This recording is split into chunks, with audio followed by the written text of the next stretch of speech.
Hi ಎಲ್ಲರಿಗೂ ನಮಸ್ಕಾರ. Welcome back to our YouTube channel. ಯಾರೆಲ್ಲ ವಿಡಿಯೋಸ್ ಸಬ್ಸ್ಕ್ರೈಬ್ ಮಾಡದೆ ನೋಡ್ತಾ ಇದ್ರೆ ಸಬ್ಸ್ಕ್ರೈಬ್ ಮಾಡ್ಕೊಳ್ಳಿ. ಹಾಗೆ ಇದು 10ನೇ ತರಗತಿಯ 9ನೇ ವಿಡಿಯೋ ಇದಾಗಿರುತ್ತೆ. ಇಲ್ಲಿ ನಾವು ಅನುವಂಶೀಯತೆ ಮತ್ತು ಜೀವ ವಿಕಾಸ ಈ ಒಂದು ಪಾಠದ ಬಗ್ಗೆ ಇರುವಂತ ಎಲ್ಲ MCQs ನ ವೆರಿ ಇಂಪಾರ್ಟೆಂಟ್ MCQs ನ ನೋಡ್ತಾ ಹೋಗೋಣ.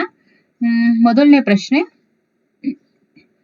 ಹೆಚ್ಚಿನ ಪ್ರಮಾಣದ ಭಿನ್ನತೆಯನ್ನ ಈ ವಿಧದ ಸಂತಾನೋತ್ಪತ್ತಿ ಕ್ರಿಯೆಯಲ್ಲಿ ವೀಕ್ಷಿಸಬಹುದಾಗಿದೆ. ಯಾವುದು? ಲೈಂಗಿಕ ಸಂತಾನೋತ್ಪತ್ತಿ ಕ್ರಿಯೆ, ಅಲೈಂಗಿಕ ಸಂತಾನೋತ್ಪತ್ತಿ ಕ್ರಿಯೆ. ಮೇಲಿನ ಎರಡು ಸರಿ, ಯಾವುದು ಅಲ್ಲ ಅಂತ ಇದೆ.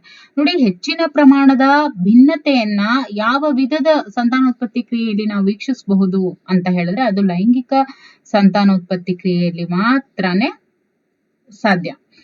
ಇನ್ನು ಎರಡನೇ ಪ್ರಶ್ನೆ, ಪೂರ್ವಜರಿಂದ ಸಾಮ್ಯತೆಗೆ ಕಾರಣವಾಗುವ ಹಲವಾರು ಗುಣಲಕ್ಷಣಗಳು ನಮ್ಮ ಮುಂದಿನ ಪೀಳಿಗೆಗೆ ವರ್ಗಾವಣೆಯಾಗುವುದನ್ನ ಹೀಗಂತ ಕರಿತೀವಿ. ಏನಂತ? ವರ್ಗಾವಣೆ, DNA ಸ್ವಪ್ರತೀಕರಣ, ಅನುವಂಶೀಯತೆ, ಉತ್ಪರಿವರ್ತನೆ ಅಂತ ಇದೆ. ಸರಿಯಾದಂತ ಉತ್ತರ ಏನು? ದಟ್ ಇಸ್ ಅನುವಂಶೀಯತೆ. ಓಕೆ. ಮೂರನೇ ಪ್ರಶ್ನೆ, ಇವರನ್ನು ಆಧುನಿಕ ತಳಿ ವಿಜ್ಞಾನ ಶಾಸ್ತ್ರದ ಪಿತಾಮಹ ಅಂತ ಹೇಳಿ ಕರೀತಾರೆ. ಯಾರು? Jagadish Chandra Bose, Isaac Newton, Michael Faraday, Gregor Johann Mendel. ಯಾರು? ಗ್ರೆಗೋರ್ ಜಾನ್ ಮೆಂಡಲ್ ಅವರನ್ನ ನಾವು ಕರಿತೀವಿ. ಮೆಂಡಲ್ ಅವರು ತಮ್ಮ ಪ್ರಯೋಗಕ್ಕೆ ಈ ಸಸ್ಯವನ್ನ ಬಳಸಿಕೊಂಡ್ರು. ಯಾವ ಸಸ್ಯವನ್ನ? ದಟ್ ಇಸ್ ಬಟಾಣಿ ಸಸ್ಯ. ಓಕೆ. ಇನ್ನು ಐದನೇ ಪ್ರಶ್ನೆ, ಮೆಂಡಲ್ ಅವರು ತಮ್ಮ ಪ್ರಯೋಗಕ್ಕೆ ಬಟಾಣಿ ಸಸ್ಯವನ್ನೇ ಆಯ್ಕೆ ಮಾಡ್ಕೊಳ್ಳೋದಕ್ಕೆ ಕಾರಣ ಏನಾಗಿತ್ತು? ಸುಲಭವಾಗಿ ಕುಂಡಗಳಲ್ಲಿ ಬೆಳೆಯಬಹುದು, ಅವು ಸಂಕ್ಷಿಪ್ತ ಜೀವನ ಚಕ್ರವನ್ನ ಒಳಗೊಂಡಿದವೆ, ಅವುಗಳನ್ನ ಸ್ವಕೀಯ ಹಾಗೂ ಪರಕೀಯ ಪರಾಗಸ್ಪರ್ಶ ಕ್ರಿಯೆಯನ್ನ ನಡೆಸ್ತಕ್ಕಂಥವು. ಅಂದ್ರೆ ಅವುಗಳು ಸ್ವಕೀಯ ಹಾಗೂ ಪರಕೀಯ ಪರಾಗಸ್ಪರ್ಶ ಎರಡನ್ನೂ ಕೂಡ ನಡೆಸಬಲ್ಲಂತವು ಅಂತನ. ಜೊತೆಗೆ ನಾಲ್ಕನೇದು ಎಲ್ಲವೂ ಸರಿ ಅಂತ ಇದೆ. ಹಾಗಾದ್ರೆ ಸರಿಯಾದಂತ ಆಯ್ಕೆ ಯಾವುದು? ಹೌದು ಅಂದ್ರೆ ಏನು? ಸುಲಭವಾಗಿ ಇವುಗಳನ್ನ ನಾವು ಕುಂಡಗಳಲ್ಲಿ ಬೆಳೆಸಬಹುದು, ಜೊತೆಗೆ ಅವು ಸಂಕ್ಷಿಪ್ತವಾದಂತ ಜೀವನ ಚಕ್ರವನ್ನ, ಲೈಫ್ ಸೈಕಲ್ ಅನ್ನ ಒಳಗೊಂಡಿದವೆ. ಅವು ಸೆಲ್ಫ್ ಪಾಲಿನೇಷನ್ ಮತ್ತೆ ಪರಕೀಯ ಪರಾಗಸ್ಪರ್ಶ ಕ್ರಿಯೆಯನ್ನ ನಡೆಸಬಲ್ಲಂತವು. ಸೊ ಹಾಗಾಗಿ ಮೇಲಿನ ಎಲ್ಲವೂ ಅನ್ನುವಂಥದ್ದು ಸರಿಯಾದಂತ ಆಯ್ಕೆ. ಒಂದು ನಿರ್ದಿಷ್ಟ ಲಕ್ಷಣಕ್ಕೆ ಸಂಬಂಧಿಸಿದಂತೆ ವಿಭಿನ್ನವಾಗಿರುವಂತಹ ಎರಡು ರೂಪಗಳನ್ನ ತೋರಿಸುವಂತಹ ಸಸ್ಯಗಳನ್ನ ಸಂಸ್ಕರಿಸುವಂತಹ ಕ್ರಿಯೆಗೆ ಹೀಗಂತ ಕರೀತಾರೆ. ಏನಂತ ಕರೀತಾರೆ? ಏಕತಳೀಕರಣ, ದ್ವಿತಳೀಕರಣ, ಮಿಶ್ರತಳೀಕರಣ. ಮೇಲಿನ ಎಲ್ಲವೂ ಸರಿ ಅಂತ ಇದೆ. ಓಕೆ. ಸರಿಯಾದಂತ ಉತ್ತರ ಏನು ನೋಡಿ? ಒಂದು ನಿರ್ದಿಷ್ಟ ಲಕ್ಷಣಕ್ಕೆ ಸಂಬಂಧಿಸಿದಂತೆ. ಏನದೆ ಅಲ್ಲಿ?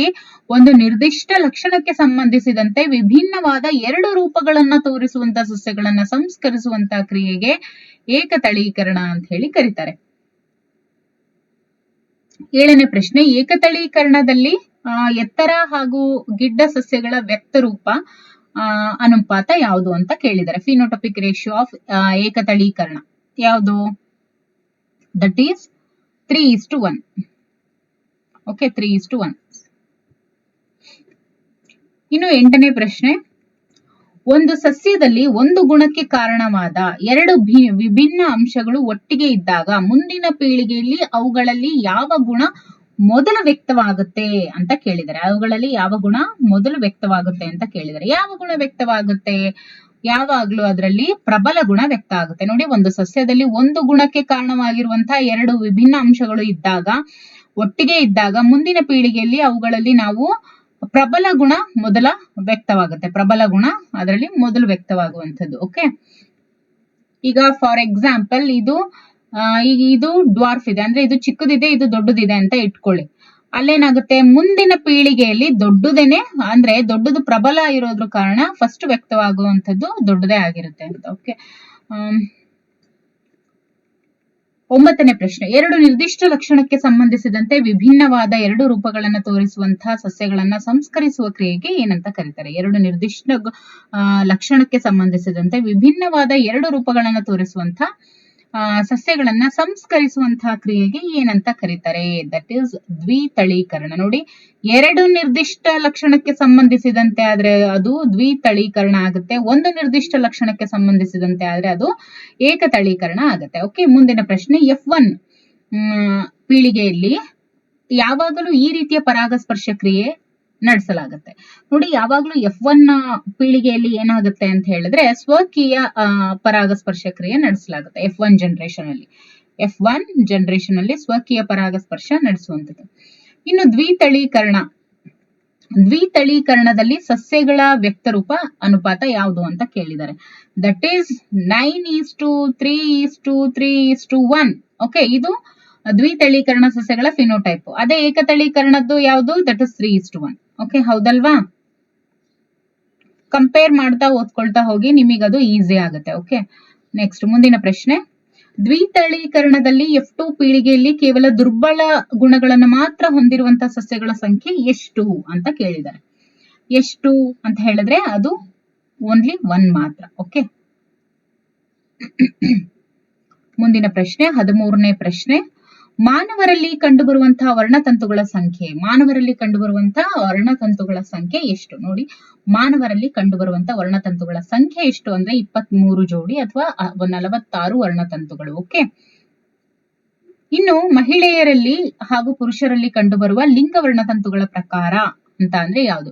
ಮಹಿಳೆಯರಲ್ಲಿ YY, ಪುರುಷರಲ್ಲಿ XX. ಮಹಿಳೆಯರಲ್ಲಿ XX, ಪುರುಷರಲ್ಲಿ XY ಅಂತ ಇದೆ. ಸೊ ಸರಿಯಾದಂತ ಉತ್ತರ ಏನು? ದಟ್ ಇಸ್ ಮಹಿಳೆಯರಲ್ಲಿ XX, ಪುರುಷರಲ್ಲಿ XY. ಓಕೆ, ಇದು ಸರಿಯಾದಂತ ಆಯ್ಕೆ. ಒಬ್ಬ ತಾಯಿಗೆ ಗಂಡು ಮಗುವಿನ ಜನನ ಆಗ್ಬೇಕು ಅಂತ ಅಂದ್ರೆ ಕೆಳಗಿನವರಲ್ಲಿ ಯಾರ ವರ್ಣತಂತುಗಳು ನಿರ್ಣಾಯಕ ಅಂತ ಹೇಳಿದ್ದಾರೆ. ನೋಡಿ, ಒಂದು ಹೆಣ್ಣು ಮಗುವಿಗೆ ಒಬ್ಬ ತಾಯಿಗೆ ಗಂಡು ಮಗುವಿನ ಜನನ ಆಗ್ಬೇಕು, ಒಂದು ಹೆಣ್ಣಿಗೆ ಗಂಡು ಮಗುವಿನ ಜನನ ಆಗ್ಬೇಕು ಅಂತ ಹೇಳಿದ್ರೆ ತಂದೆಯ ವರ್ಣತಂತುಗಳು ನಿರ್ಣಾಯಕವಾಗಿರುತ್ತೆ. ಯಾಕೆ ಅಂದ್ರೆ ಅದು X ಮತ್ತೆ Y ವರ್ಣತಂತುಗಳನ್ನ ಒಳಗೊಂಡಿರುತ್ತೆ, ಅದಕ್ಕೋಸ್ಕರ. ಓಕೆ, ಮುಂದಿನ ಪ್ರಶ್ನೆ.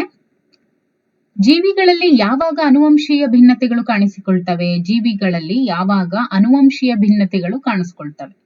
ಅನುವಂಶೀಯ ಭಿನ್ನತೆಗಳು ಯಾವಾಗ ಕಾಣಿಸ್ಕೊಳ್ತವೆ ಅಂತ ಹೇಳಿದ್ರೆ ಲಿಂಗಾಣು ಕೋಶಗಳ DNA ಬದಲಾವಣೆ ಆದಾಗ ಮಾತ್ರ ಅನುವಂಶೀಯ ಭಿನ್ನತೆಗಳು ಕಾಣಿಸ್ಕೊಳ್ತವೆ. ಇನ್ನು 17ನೇ ಪ್ರಶ್ನೆ. ತಮ್ಮಲ್ಲೇ ಪ್ರಜನನ ಕ್ರಿಯೆ ನಡೆಸಿ ಫಲವಂತ ಪೀಳಿಗೆಯನ್ನ ಉತ್ಪತ್ತಿ ಮಾಡಬಲ್ಲಂತ ಜೀವಿಗಳ ಗುಂಪಿಗೆ ಹೀಗಂತ ಕರೀತಾರೆ. ಏನಂತ ಕರೀತಾರೆ? ಪ್ರಭೇದ, ಸ್ಪೀಶೀಸ್ ಅಂತ ಕರೀತಾರೆ. ಓಕೆ, 18ನೇ ಪ್ರಶ್ನೆ. ಪ್ರಭೇದೀಕರಣವು ಯಾವಾಗ ಉಂಟಾಗುತ್ತೆ? ಪ್ರಭೇದೀಕರಣ ಯಾವಾಗ ಉಂಟಾಗುತ್ತೆ ಅಂತ ಅಂದ್ರೆ ಜೀವಿಗಳು ಭೌಗೋಳಿಕವಾಗಿ ಪ್ರತ್ಯೇಕವಾದ ಆಮೇಲೆ ಜೀವಿಗಳು ನಿಸರ್ಗದ ಆಯ್ಕೆಗೆ ಒಳಪಟ್ಟಾಗ, ಜೊತೆಗೆ DNA ಬದಲಾವಣೆ ಆದಾಗ, ಇವೆಲ್ಲವೂ ಕೂಡ ಕಾರಣ ಆಗುತ್ತೆ. ಓಕೆ, 19ನೇ ಪ್ರಶ್ನೆ. ಒಂದೇ ರೀತಿಯ ರಚನೆಯನ್ನ ಹೊಂದಿದ್ದು ಅವುಗಳ ಕಾರ್ಯ ಬೇರೆ ಆಗಿದ್ರೆ ಅಂತಹ ಅಂಗಗಳಿಗೆ ಹೀಗಂತ ಕರೀತಾರೆ. This is very important. ನೋಡಿ, ಒಂದೇ ರೀತಿಯ ರಚನೆ ಒಂದೇ ಇರುತ್ತೆ, ಆದ್ರೆ ಅವುಗಳ ಕಾರ್ಯ ಬೇರೆ ಬೇರೆ ಆಗಿರುತ್ತೆ. ಅಂತ ಒಂದು ಅಂಗಗಳಿಗೆ ಏನಂತ ಕರೀತಾರೆ? ದಟ್ ಇಸ್ ರಚನಾರೂಪಿ ಅಂಗಗಳು. ಅಂದ್ರೆ ಒಂದೇ ರೀತಿಯ ರಚನೆಯನ್ನ ಒಳಗೊಂಡಿದ್ರೆ ಅವನ್ನ ನಾವು ರಚನಾರೂಪಿ ಅಂಗಗಳು. ಬಟ್ ಅವುಗಳ ಕಾರ್ಯಗಳು ಏನು ಬೇರೆ ಬೇರೆ. ಈಗ ರಚನಾರೂಪಿ ಅಂತ ಅಂದಾಗ ಮೈಂಡ್ ಅಲ್ಲಿ ಏನ್ ಬರ್ಬೇಕು? ರಚನೆ ಅಂದ್ರೆ ಸಿಮಿಲರ್ ಇನ್ ಸ್ಟ್ರಕ್ಚರ್ ಅಂತ ನೆನಪಿನಲ್ಲಿ ಇರ್ಬೇಕಂದ್ರೆ ರಚನೆಗಳು ಒಂದೇ ರೀತಿಯ ರಚನೆಯನ್ನ ಒಳಗೊಂಡಿರುತ್ತೆ, ಬಟ್ ಕಾರ್ಯ ಡಿಫ್ರೆಂಟ್ ಅಂತ. ಓಕೆ, ಈಗ ನೋಡಿ ಮುಂದಿನ ಪ್ರಶ್ನೆ. ರಚನೆ ಬೇರೆ ಬೇರೆ ಆಗಿದ್ದು ಕಾರ್ಯ ಮಾತ್ರ ಒಂದೇ ಆಗಿರುವ ಅಂಗಗಳ ಗುಂಪಿಗೆ ಹೀಗಂತ ಕರೀತಾರೆ. ಏನಂತ ಕರೀತಾರೆ? ಕಾರ್ಯಾನುರೂಪಿ. ಸೊ ಇವಾಗ ಇದ್ರಲ್ಲಿ ಏನೇನ್ ನೆನ್ಪಿಟ್ಕೋಬೇಕು? ರಚನಾರೂಪಿ ಅಂಗಗಳು ಅಂದ್ರೆ ರಚನೆ ಒಂದೇ ಇರುತ್ತೆ. ಓಕೆ, ಕಾರ್ಯಾನುರೂಪಿ ಅಂಗಗಳು ಅಂತ ಹೇಳಿದ್ರೆ ಕಾರ್ಯ ಒಂದೇ ಇರುತ್ತೆ, ಬಟ್ ರಚನೆ ಬೇರೆ ಬೇರೆ ಇರುತ್ತೆ ಅಂತ. ಓಕೆ, ಈ ರೀತಿ ನೆನ್ಪಿಟ್ಕೊಳ್ಳಿ. ನಿಮಗೆ ಯಾವ ರೀತಿ ಬೇಕೋ ಆ ರೀತಿ ನೆನ್ಪಿಟ್ಕೊಳ್ಳಿ. ಈಸಿ ವೇನಲ್ಲಿ ನೆನ್ಪಿಟ್ಕೋಬೇಕು. ಓಕೆ, ಕಾರ್ಯಾನುರೂಪಿ ಅಂಗಗಳು ಅಂತ ಹೇಳಿದ್ರೆ ಕಾರ್ಯ ಒಂದೇ ಇರುತ್ತೆ, ಬಟ್ ರಚನೆ ಬೇರೆ ಬೇರೆ ಇರುತ್ತೆ. ಅವುಗಳನ್ನ ನಾವು ಕಾರ್ಯಾನುರೂಪಿ ಅಂಗಗಳು ಅಂತ ಕರಿತೀವಿ. ಈಗ ಫಾರ್ ಎಕ್ಸಾಂಪಲ್ ಮೆಟ್ರೋಫಿಯಾ ಮತ್ತೆ ಹೈಪರ್ ಮೆಟ್ರೋಫಿಯಾ. ಮೆಟ್ರೋಪಿಯಾ ಅಂತ ಹೇಳಿದ್ರೆ ಸಮೀಪ ದೃಷ್ಟಿ, ಹೈಪರ್ ಮೆಟ್ರೋಪಿಯಾ ಅಂದ್ರೆ ದೂರದೃಷ್ಟಿ. ಅಂದ್ರೆ ದೂರದಲ್ಲಿರೋದು ಮಾತ್ರ ಕಂಡ್ರೆ ಅದನ್ನ ಹೈಪರ್ ಮೆಟ್ರೋಪಿಯಾ ಅಂತ ಹೇಳ್ತಾರೆ. ಹಂಗಂದ್ರೆ ಏನು ಅಂದ್ರೆ ಹತ್ರದಲ್ಲಿರೋದು ಕಾಣಲ್ಲ. ಮೆಟ್ರೋಪಿಯಾ ಅಂತ ಹೇಳಿದ್ರೆ ಹತ್ರದಲ್ಲಿರೋದು ಮಾತ್ರ ಕಾಣುತ್ತೆ, ಬಟ್ ದೂರ ಇರೋದು ಕಾಣಲ್ಲ, ಆತರ. ಇವುಗಳಲ್ಲಿ ರಚನಾರೂಪಿ ಅಂಗಗಳಿಗೆ ಉದಾಹರಣೆ ಅಂದ್ರೆ ಯಾವುದು? ರಚನಾರೂಪಿ ಅಂದ್ರೆ ಏನು? ರಚನೆಗಳು ಒಂದೇ ತರ ಇರುತ್ತೆ, ಬಟ್ ಕಾರ್ಯ ಬೇರೆ ಬೇರೆ ಇರುತ್ತೆ. ಸೊ ಅದಕ್ಕೆ ಉದಾಹರಣೆ ಅಂತ ಹೇಳಿದ್ರೆ ಹಸುವಿನ ಬಾಲ ಮತ್ತು ನಾಯಿಯ ಮುಂಗಾಲು, ಪಕ್ಷಿಯ ರೆಕ್ಕೆ ಮತ್ತು ಮನುಷ್ಯನ ಕೈ, ಜಿರಳೆಯ ಕಾಲು ಮತ್ತು ನಾಯಿಯ ಕಾಲು, ಮಂಗನ ಹಲ್ಲು ಹಾಗೂ ನರಿಯ ಕಿವಿ ಅಂತ ಇದೆ. ಸರಿಯಾದಂತ ಉತ್ತರ ಏನು? ನೋಡಿ, ಪಕ್ಷಿಯ ರೆಕ್ಕೆ ಏನು ಅಂದ್ರೆ ರಚನೆ ಒಂದೇ. ಇಲ್ಲಿ ಮನುಷ್ಯನ ಕೈ ಮತ್ತೆ ಪಕ್ಷಿಯ ರೆಕ್ಕೆ ಎರಡು ಒಂದೇ, ಆದ್ರೆ ಅವುಗಳ ಕಾರ್ಯ ಏನು ಬೇರೆ ಬೇರೆ. ಮನುಷ್ಯನ್ಗೆ ತಿನ್ನೋದಕ್ಕೆಲ್ಲ ಉಪಯೋಗಿಸ್ತಾನೆ, ಹೌದಾ? ಕೆಲಸ ಮಾಡೋದಕ್ಕೆ ಮನುಷ್ಯ ಕೈಯನ್ನ ಉಪಯೋಗಿಸಿದ್ರೆ, ಬಟ್ ಪಕ್ಷಿಗಳು ರೆಕ್ಕೆಯನ್ನ ಹಾರೋದಕ್ಕೆ ಉಪಯೋಗಿಸ್ತವೆ, ಹೌದಲ್ವಾ? ಮುಂದಿನ ಪ್ರಶ್ನೆ, ಎಸ್ ಇದು ಸರಿಯಾದಂತ ಆಯ್ಕೆ ಬಿ.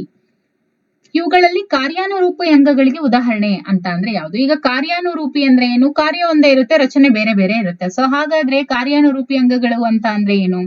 ಹಸುವಿನ ಬಾಲ ಮತ್ತು ನಾಯಿಯ ಮುಂಗಾಲು, ಪಕ್ಷಿಯ ರೆಕ್ಕೆ ಮತ್ತು ಬಾವಲಿಯ ರೆಕ್ಕೆ, ಹಕ್ಕಿಯ ಮುಂಗಾಲು ಮತ್ತು ತಿಮಿಂಗಲದ ಮುಂಗಾಲು, ಮಂಗನ ಹಲ್ಲು ಹಾಗೂ ನರಿಯ ಕಿವಿ ಅಂತ ಇದೆ. ಓಕೆ, ಸರಿಯಾದಂತ ಉತ್ತರ ಯಾವುದು? ಯಾವುದು ನೋಡಿ? ಕಾರ್ಯಾನುರೂಪಿ, ಕಾರ್ಯ ಒಂದೇ, ಓಕೆ, ಆದ್ರೆ ರಚನೆ ಬೇರೆ ಬೇರೆ ಆಗಿದೆ. ಇದಕ್ಕೆ ಸರಿಯಾದಂತ ಉತ್ತರ ಏನು ಅಂದ್ರೆ ಪಕ್ಷಿಯ ರೆಕ್ಕೆ ಹಾಗೂ ಬಾವಲಿಯ ರೆಕ್ಕೆ. ಓಕೆ, ಪಕ್ಷಿಯ ರೆಕ್ಕೆ ಮತ್ತು ಬಾವಲಿಯ ರೆಕ್ಕೆ ಇವುಗಳ ಕಾರ್ಯ ಒಂದೇ, ಆದ್ರೆ ರಚನೆ ಏನಾಗಿದೆ ಅಂದ್ರೆ ಪಕ್ಷಿಗಳ ರೆಕ್ಕೆಯ ರಚನೆನೇ ಬೇರೆ ತರ ಇದೆ, ಬಾವಲಿಯ ರೆಕ್ಕೆ ರಚನೆ ಅದರ ಸ್ಟ್ರಕ್ಚರೇ ಬೇರೆ ತರ ಇದೆ ಅಷ್ಟೇ. ಓಕೆ, ಆದ್ರೆ ಎರಡರದ್ದು ಕಾರ್ಯ ಏನು? ರೆಕ್ಕೆ ಏನು ಹಾರೋದು ಅದೆಲ್ಲ ಸೇಮ್ ಆಗಿರುತ್ತೆ. ಓಕೆ, ಇನ್ನು 23ನೇ ಪ್ರಶ್ನೆ, ಜೀವಿಗಳು ಸತ್ತಾಗ ಕೆಲವೊಮ್ಮೆ ಅವುಗಳ ಇಡೀ ದೇಹದ ಅಥವಾ ಕೆಲವು ಭಾಗಗಳು ಸಂಪೂರ್ಣ ಕೊಳೆಯದಂತಹ ಪರಿಸರದಲ್ಲಿ ಇರಬಹುದು. ಇಂತಹ ಸಂರಕ್ಷಿಸಲ್ಪಟ್ಟ ಅವಶೇಷಗಳನ್ನ ಹೀಗಂತ ಕರೀತಾರೆ. ಏನಂತ? ಪಳಿಯುಳಿಕೆಗಳು, ರಚನಾರೂಪಿ ಅಂಗಗಳು, ಕಾರ್ಯಾನುರೂಪಿ ಅಂಗಗಳು, ಮೇಲಿನ ಯಾವುದೂ ಅಲ್ಲ ಅಂತ ಇದೆ. ಸರಿಯಾದಂತ ಉತ್ತರ ಏನು? ಪಳಿಯುಳಿಕೆಗಳು. ಓಕೆ, 24ನೇ ಪ್ರಶ್ನೆ, ಜೀವಿಗಳಲ್ಲಿ ಕಾಲ ನಿರ್ಣಯ ಮಾಡಲು ಈ ಧಾತುವನ್ನ ಬಳಸ್ತಾರೆ. ಕಾಲ ನಿರ್ಣಯ ಆಯಸ್ಸನ್ನ ಅಂದಾಜು ಮಾಡೋದಕ್ಕೆ ಯಾವ್ದನ್ನ ಬಳಸ್ತಾರೆ ಅಂತ ಹೇಳಿದ್ರೆ ದಟ್ ಇಸ್ ಕಾರ್ಬನ್ ಡೇಟಿಂಗ್ ಅಂತಾನೆ ಕರೀತಾರೆ. So answer is carbon. Okay, ಇನ್ನು 25ನೇ ಪ್ರಶ್ನೆ, ಜೀವ ವಿಕಾಸಕ್ಕೆ ಸಂಬಂಧಿಸಿದಂತೆ ಈ ಕೆಳಗಿನ ಯಾವ ಹೇಳಿಕೆ ಅಥವಾ ಹೇಳಿಕೆಗಳು ಸರಿಯಾಗಿದೆ ಅಥವಾ ಸರಿಯಾಗಿವೆ? ಜೀವ ವಿಕಾಸವು ಒಂದು ಪ್ರಭೇದ ನಾಶವಾಗಿ ಮತ್ತೊಂದು ಹುಟ್ಟುವ ಪ್ರಕ್ರಿಯೆ ಅಲ್ಲ. ಹೊಸದಾಗಿ ಉಗಮವಾದ ಪ್ರಭೇದಗಳು ಯಾವುದೇ ರೀತಿಯಲ್ಲಿ ಹಳೆಯದಕ್ಕಿಂತ ಉತ್ತಮವೆಂದಲ್ಲ. ಜೀವ ಸಂಕುಲಗಳ ಸಾಲಿನಲ್ಲಿ ಮಾನವರು ಮತ್ತೊಂದು ಪ್ರಭೇದ ಅಷ್ಟೇ, ಆದರೆ ವಿಕಾಸದ ಪರಿಕಾಷ್ಠೆ ಅಲ್ಲ ಅಂತ ಇದೆ. ನೋಡಿ, ಜೀವ ವಿಕಾಸಕ್ಕೆ ಸಂಬಂಧಿಸಿದಂತ ಸಾಕಷ್ಟು ಜನರು ಹೇಳಿಕೆಗಳು ನೋಡೋದಾದ್ರೆ ಜೀವ ವಿಕಾಸ ಅನ್ನುವಂಥದ್ದು ಒಂದು ಪ್ರಭೇದ ನಾಶವಾಗಿ ಮತ್ತೊಂದು ಹುಟ್ಟುವ ಪ್ರಕ್ರಿಯೆ ಅಲ್ಲ ಅನ್ನುವಂಥದ್ದು ಇದೆಯಲ್ಲ, ಇದು ಕೂಡ ಸರಿ. ಹೊಸದಾಗಿ ಉಗಮವಾದಂತ ಪ್ರಭೇದಗಳು ಯಾವುದೇ ರೀತಿಯಲ್ಲಿ ಹಳೆಯದಕ್ಕಿಂತ ಉತ್ತಮವಾಗಿದಾವೆ ಅಂತ ಕೂಡ ಅಲ್ಲ, ಇದು ಕೂಡ ಹೌದು. ಆಮೇಲೆ ಜೀವ ಸಂಕುಲಗಳ ಸಾಲಿನಲ್ಲಿ ನಾವು ನೋಡ್ತಾ ಬಂದ್ರೆ ಮಾನವರು ಮತ್ತೊಂದು ಪ್ರಭೇದ ಅಷ್ಟೇ, ಆದ್ರೆ ವಿಕಾಸದ ಒಂದು ಪರಾಕಾಷ್ಠೆ ಅಲ್ಲ ಅಂತ ಇದೆ. ಸೊ ಇದು ಕೂಡ ಹೌದು. ಹಾಗಾಗಿ 25ನೇ ಪ್ರಶ್ನೆಗೆ ಮೇಲಿನ ಎಲ್ಲವೂ ಅನ್ನುವಂಥದ್ದು ಸರಿಯಾದಂತ ಉತ್ತರ. ಓಕೆ, ಸೊ ಇದಿಷ್ಟು ಎವಲ್ಯೂಷನ್ ಗೆ ಸಂಬಂಧಿಸಿದಂತೆ ಆಗಿತ್ತು. ಸೊ ಮುಂದಿನ ಒಂದು ಕ್ಲಾಸ್ ಅಲ್ಲಿ ಇದರ ಮುಂದಿನ ಭಾಗವನ್ನ ನೋಡ್ತಾ ಹೋಗೋಣ. Okay, thank you for watching.